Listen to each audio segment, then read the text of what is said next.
ठीक है। तो शुभम, हमारा ये बिजनेस सर्विसेज वाला चैप्टर था, ये तो हम कर ही रहे थे। और इसमें प्रिंसिपल्स हम लोगों ने इंश्योरेंस के पढ़े थे। वैसे लाइफ, हेल्थ, फायर और मरीन इंश्योरेंस होता है। तो इसमें प्रिंसिपल्स मैं दोबारा एक बार रिकॉल करा देता हूँ शुभम। इसमें बेसिकली क्या था, सबसे पहले एटमोस्ट गुड फेथ के बारे में बताया था कि चाहे वो इंश्योरर हो और इंश्योर्ड हो गए, हम अपनी इंश्योरेंस कराते तो हम इंश्योर्ड हो गए, इंश्योरर हो गया जो आपकी इंश्योरेंस करता है यानी कंपनी वाले, दोनों एटमोस्ट गुड फेथ हो, दोनों सारी चीज़ें बताएं। अगर हमें किसी तरीके की दिक्कत परेशानी है हेल्थ रिलेटेड या कोई ऑब्जेक्ट में जो है प्रोडक्ट में खराबी है, वो सब चीज़ें हमें बतानी पड़ती हैं। किसी भी तरीके से आपको कुछ छुपाना नहीं है, कंपनी को भी ये करना चाहिए। सेकंड, इन्होंने इंश्योरेबल इंटरेस्ट के बारे में बताया था कि इंश्योरेबल इंटरेस्ट वो होता है कि जिसकी जो प्रॉपर्टी है, जैसे मेरे को अपनी लाइफ में इंटरेस्ट है, मेरी अपनी गाड़ी है, मेरा अपना घर है, मेरा अपना फ़ोन है, मेरे अपने प्रोडक्ट्स हैं, उसमें मेरा अपना इंश्योरेबल इंटरेस्ट है, तो कोई दूसरा बंदा उसके लिए इंश्योरेंस नहीं करा सकता। ठीक है, तो जिसका है, जिस पार्टी का है, उसका इंश्योरेबल इंटरेस्ट होना चाहिए।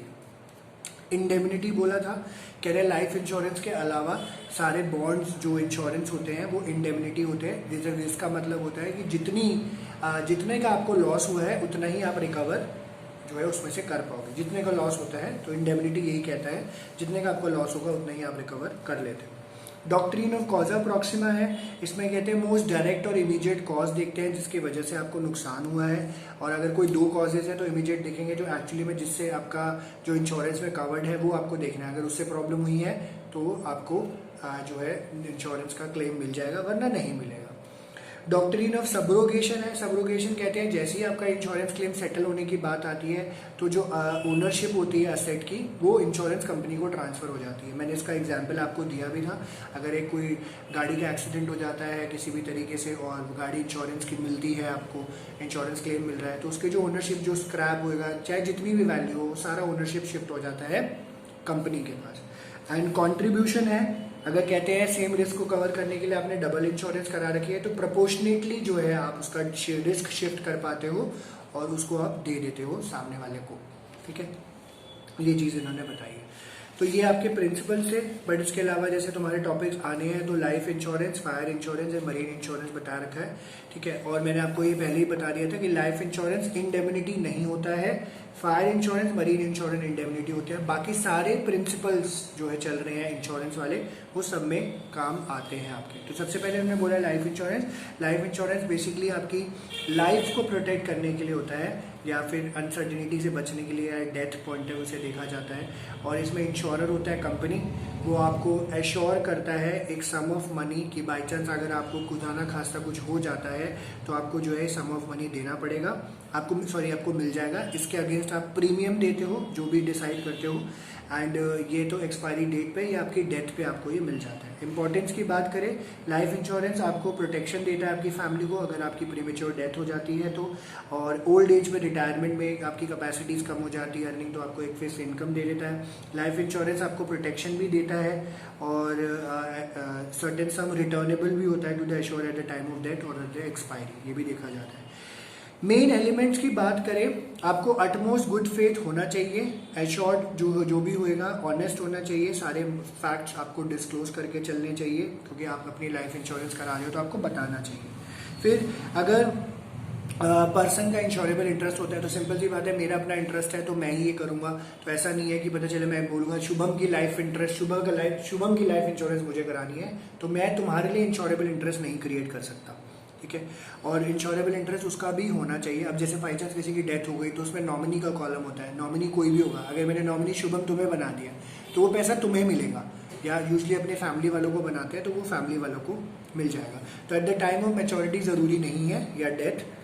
ठीक है, तो एग्जाम्पल दिया हुआ है कि husband took the life insurance policy of his wife after 1 year the couple got divorce and later on 2 years wife died. If the husband is making regular payment of premium even after divorce, then he will get the compensation for the death of his wife even after divorce, because she intolerable interest must be present at the time of taking policy.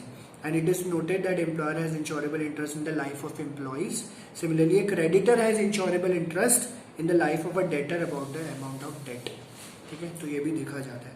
And life insurance जो है वो contract indemnity का नहीं होता, underline कर लेना Shubham, 1 marker 2 marker में आ जाता है, क्योंकि लाइफ, ह्यूमन बीइंग की लाइफ को आप कॉम्पनसेट नहीं कर सकते हो और इसीलिए जैसे क्या है, किसी की भी डेथ होगी तो प्रॉपर पूरी डेथ होती है, कोई पार्ट आप लिए पेमेंट आपकी नहीं करी जाती, चलो इतना ये हो गया तो कराते हैं इंश्योरेंस।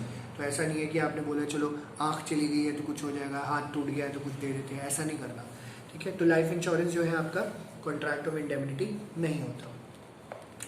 फायर इंश्योरेंस है, वही सेम कहानी है, प्रीमियम देते हो आपको अपने लॉस को कवर करने के लिए, बस इसमें ये देखा जाता है क्लेम जो अगर आग लगती है आपके उसमें तो एक्चुअल लॉस होना चाहिए। अब आग तो लगी है बट लॉस नहीं हुआ किसी तरीके का, ठीक है, तो ये आपको देख के चलना है कि अगर नुकसान नहीं होएगा तो वो आपको नहीं मिलेगा क्लेम।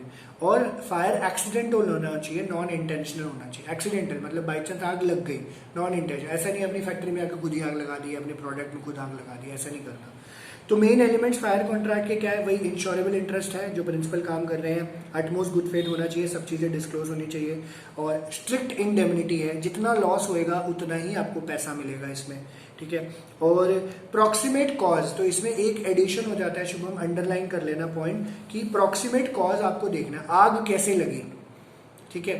तो आग कैसे लग सकती है, कोई जला भी सकता है, ठीक है, या शॉर्ट सर्किट हो जाता है या कुछ हो जाता है इंटेंशनली भी, तो ये सारा जो है चेक करा जाता है। फॉर एग्जांपल अगर ओवर हीटिंग कहते हैं, if overheating without ignition causes damage to the goods it will not be regarded as a fire loss, hence insurance can not be recoverable, ठीक है, ये चीज बताइए। और फिर आती है मरीन इंश्योरेंस। मरीन जो सी रूट पे जो सारे काम होते हैं, क्योंकि सी रूट के थ्रू भी गुड्स वगैरह जा रहे होते हैं, तो शिप का भी, उसमें प्रोडक्ट्स का भी लोगों का इंश्योरेंस किया जाता है। तो मरीन इंश्योरेंस कॉन्ट्रैक्ट एक अग्रीमेंट होता है जहां पे इंश्योरर को अंडर राइटर बोलते हैं, undertakes to compensate the insured generally the ship or the cargo for complete or partial loss at sea, क्योंकि शिप डूब सकता है और अटैक हो सकता है, किसी भी तरीके का कुछ प्रॉब्लम हो सकती है। So certain sum of money जो इस पे दिया जाता है, insured in the consider for the guarantee protection he gets. Marine insurance provide protection against loss by marine perils और perils of the sea, example collision of ship with the rock, ship attack by the enemies, risk of threat of etcetera. तो ये मैंने अभी बताया। और marine insurance बाकी सारे insurance से थोड़ा सा डिफरेंट है। जैसे क्या कह रहे हैं, 3 चीजें इन्वॉल्व होती है, शिप और hull insurance. This is an insurance policy indemnifying the insured loss for causes by the damage to the ship. Ship को डैमेज हो जाता है तो उससे आपको इंश्योरेंस क्लेम मिलेगा। कार्गो इंश्योरेंस, कार्गो इंश्योरेंस आप गुड्स जो ट्रांसपोर्ट करते हो उसका इंश्योरेंस, रिस्क ऑफ थ्रेट है, लॉस्ट ऑफ गुड है, दिस में be port at the port और on the voyage, thus an insurance policy can be issue to cover against such risk to cargo. जैसे transport के through भी होता है insurance आजकल, और फ्रेट इंश्योरेंस भी होता है, is for reimbursing the loss of freight to the insured if the cargo does not reach the destination due to damage और लॉस इन ट्रांजिट। तो ये भी कराते हैं फ्रेट इंश्योरेंस, कि आपने फ्रेट पे किया है, कई लोग ज़्यादा पे करते हैं, तो अगर बाई चांस कुछ हो जाता है तो फ्रेट का पैसा आपको वापस मिल जाता है। In such a case, freight charges not, जैसे लिखा हुआ है, if the cargo does not reach the destination due to damage or loss in transit, because in such a case freight charges are not paid to the insurance company। तो ये भी आपको देखने को मिलता है यहाँ पे। मेन एलिमेंट्स की अगर हम बात करते हैं यहाँ पे, तो कॉन्ट्रैक्ट ऑफ इंश्योरेंस ये वाला जो है मरीन इंडेमनिटी है, वही जितने का नुकसान उतना ही मिलेगा। बट हल पॉलिसी के अंदर amount of insured is fix eight A level above the current market value. तो हल इंश्योरेंस में करंट मार्केट वैल्यू से थोड़ा सा ऊपर लगता है, तो उसमें शायद ज़्यादा पैसा आपको मिल सकता है। फिर marine insurance utmost good faith है, तो आपको दोनों टाइम पे बताना पड़ता है इंश्योरर को दोनों चीज़ें।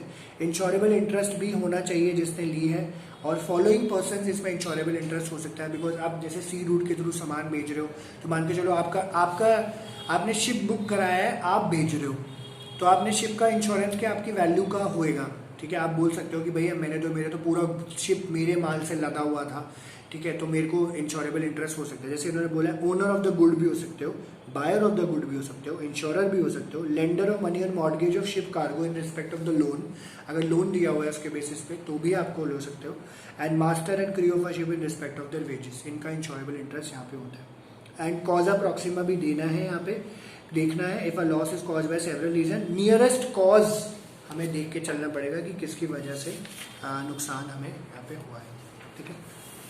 तो ये शुभम पूरा चैप्टर था, ये तो खत्म हो गया। इसका डिफरेंस बिटवीन भी आपको यहाँ पे दिया हुआ है, लाइफ इंश्योरेंस, फायर और मरीन, इसको मार्क कर लेना इंपॉर्टेंट है। और इसके क्वेश्चंस वगैरह भी थोड़े बहुत ही दिए हैं खैर इसमें, तो इतना ही जो है ये चैप्टर है। इसमें से कुछ पूछना है शुभम, ये समझ आया जितना भी हमने पढ़ा? ठीक है। और पीछे से कुछ नहीं पूछना शुभम, पीछे से भी क्लियर है, कोई डाउट तो नहीं है पीछे के टॉपिक्स में? ठीक है। नया चैप्टर शुरू कर ले? ठीक है। कौन सा करना है बताओ, 5th कर ले? ठीक है ठीक है, आ जाओ 5th पे आ जाओ।